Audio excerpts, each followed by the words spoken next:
پاکستان میں گزشتہ 60-70 سال میں بہت ساری تبدیلیاں آئیں، اور خصوصاً نصاب میں پاکستان میں تاریخ جس انداز میں پڑھائی جاتی ہے اس میں سائنس کے حوالے سے لوگوں کے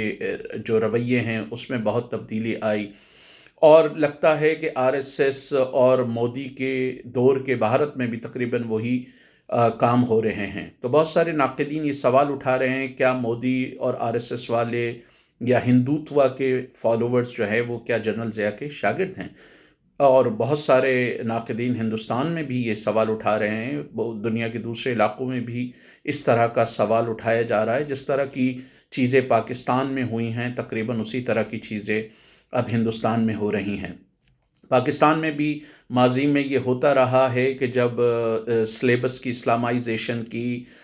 تاریخی حقائق کو توڑ مروڑ کے بیان کیا گیا، سائنس دشمن جب رویے کو اپنایا گیا، تو ہمارے ہاں بھی بہت سارے ایسے مفکرین، سو کالڈ مفکرین، نام نہاد مفکرین نکلے جنہوں نے یہ تجویز کیا کہ ہم جن کو قابو کر لیں اور پھر اس سے انرجی کا مسئلہ حل کر لیں۔ کوئی اور صاحب آئے جنہوں نے کہا جی پانی سے جو ہے وہ کار بن سکتی ہے، اور پاکستان کے ایک نامور سائنسدان نے یہاں تک کہا کہ اس کار کا نام جو ہے وہ اسلامی کار یا اس کو کوئی مذہبی نام دے دیا جائے۔ ہمارے ہاں بھی تاریخ میں ڈاکٹر اشتیاق حسین قریشی، کئی ناقدین کے مطابق، اور بہت سارے مورخین، نسیم حجازی وغیرہ ناولسٹ نے تاریخ میں بہت زیادہ ڈنڈی ماری، اور بہت سارے مبصرین کا خیال ہے کہ انہوں نے تاریخ کو بڑے پیمانے پہ ڈسٹارٹ کیا۔ بالکل اسی طرح اب ہندوستان میں بھی ہو رہا ہے، وہاں پہ بھی تاریخ کو ڈسٹارٹ کیا جا رہا ہے، سلیکٹیو چیزیں پڑھائی جا رہی ہیں۔ جس طرح ہمارے ہاں سائنس کو جو ہے وہ ایک مذاق بنا دیا گیا تھا، بالکل اسی طرح ہندوستان میں اب سائنس کو ایک مذاق بنایا جا رہا ہے۔ اس بات پر تحقیق کی جا رہی ہے کہ گائے کا پیشاب کتنا طاقتور ہے یا کتنا مفید ہے، یا اس سے کون کون سی بیماریاں جو ہیں وہ دور ہو سکتی ہیں، اور دوسری جو نجس چیزیں ہیں یا وہ چیزیں جو ہائیجینک نقطہ نظر سے شاید اچھی نہ ہوں، ان کے حوالے سے ریسرچ کیا جا رہا ہے۔ وہاں پر بھی یہی بات کی جا رہی ہے کہ جی جو سائنس میں آج ڈیولپمنٹ ہوئی ہیں وہ تو ہندوؤں کی جو مقدس کتابیں ہیں ان میں پہلے سے موجود ہیں، اور بہت سارے مذہبی ہندو ہستیاں ایسی تھیں کہ جنہوں نے بہت پہلے چاند کا سفر کر لیا تھا، وہ اڑن کھٹولے پہ چلے گئے تھے یا کسی اور چیز پر جو ہے وہ چلے گئے تھے۔ تو وہاں پر بھی نصاب میں بڑے پیمانے پہ تبدیلیاں ہو رہی ہیں، تاریخ میں ڈنڈی ماری جا رہی ہے، اور یہ بات پیش کرنے کی کوشش کی جا رہی، یہ دلیل پیش کرنے کی کوشش کی جا رہی ہے کہ تاریخ میں بڑی واضح لائنیں تھیں، اور مسلمان حملہ آور تھے، مسلمان حکمراں جو تھے وہ ظالم تھے، اور یہ کہ مسلمان حکمراں جو حکومت کر رہے تھے وہ تنہا کر رہے تھے۔ یہ بتایا جاتا ہے کہ جی اورنگزیب نے اتنی مساجد گرا دیں، لیکن اورنگزیب نے اگر 100 سے زیادہ مسجد یہ دعویٰ کیا جاتا ہے کہ اورنگزیب نے بہت سارے مندر گرائے۔ حالانکہ حقیقت یہ ہے کہ اورنگزیب کے مندروں کی جو تعداد ہے وہ تقریباً 12 آتی ہے، لیکن بہت سارے مورخین کا دعویٰ ہے کہ اورنگزیب نے تقریباً 100 مندروں کو تھان بھی دیا۔ اس کے علاوہ اس نے مسجد بھی گرائی۔ ایک حاکم تھا جو اورنگزیب کے خلاف لڑا، اور اس نے جو ہے وہ اناج کسی مسجد کے بیسمنٹ میں چھپایا، تو اس مسجد کو بھی اورنگزیب نے گرایا۔ اور یہ اب ایک اسٹیبلش فیکٹ ہے، بہت سارے مورخین اس پر لکھ چکے ہیں کہ اورنگزیب کی بیوروکریسی میں یا افسر شاہی میں ایک بڑی تعداد ہندوؤں کی تھی۔ اورنگزیب کی فوج میں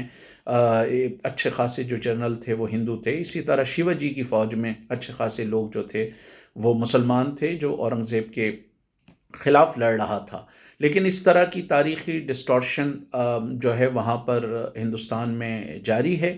اور بدقسمتی سے پورا معاشرہ جو ہے وہ اس نفرت کی آئیڈیالوجی کو فالو کر رہا ہے۔ ایک بڑی تعداد، تاہم وہاں پر ایکسیپشنز ہیں، ڈاکٹر رام پیونانی ہیں، راٹھی ہے جو یوٹیوبر ہے، اور کچھ ایسے یوٹیوبرز ہیں جو اس نفرت کے خلاف بات کر رہے ہیں، اور بہت سارے لوگ ہندوستان میں ہونے والی تبدیلیوں کا پاکستان سے موازنہ کر رہے ہیں۔ جس طرح پاکستان میں پہلے ایک مخصوص فرقے کے خلاف تحریک اٹھی، پھر یہ تحریک اٹھی کہ شیعوں کو بھی غیر مسلم قرار دے دیا جائے، اسماعیلیوں کو بھی غیر مسلم قرار دے دیا جائے، پھر دیوبندی اور بریلوی آپس میں لڑ گئے، پھر بریلویوں میں بھی ایسے انتہا پسند آئے جنہوں نے دوسرے بریلویوں کو جو ہے وہ غیر مسلم قرار دے دیا یا ان کو غیر مستند قرار دے دیا. مثلا یہ جو تحریک لبیک پاکستان آئی ہے اس نے طاہر القادری سے لے کر سارے جتنے بریلوی اسکالرس تھے ان کے خلاف دشنام ترازی کی. اسی طرح دیوبندیوں میں جو انتہا پسند فرقہ وارانہ تنظیمیں ہیں انہوں نے خود دیوبندی علماء کے خلاف جو ہے وہ فتوے جاری کیے اور ان کو ٹارگیٹ کیا. تحریک طالبان پاکستان نے ماڈریٹ یا معتدل دیوبندیوں کو ٹارگیٹ کیا، بریلویوں کو ٹارگیٹ کیا اور اہل حدیثوں کو ٹارگیٹ کیا. اور پھر ان میں بھی جو ایک شدت پسند گروپ مرج ہوا داعش کے نام سے، اس نے طالبان کو افغان طالبان کے ہمدردوں کو جو ہے وہ پاکستان میں اور افغانستان میں ٹارگیٹ کرنا شروع کر دیا. تو اگر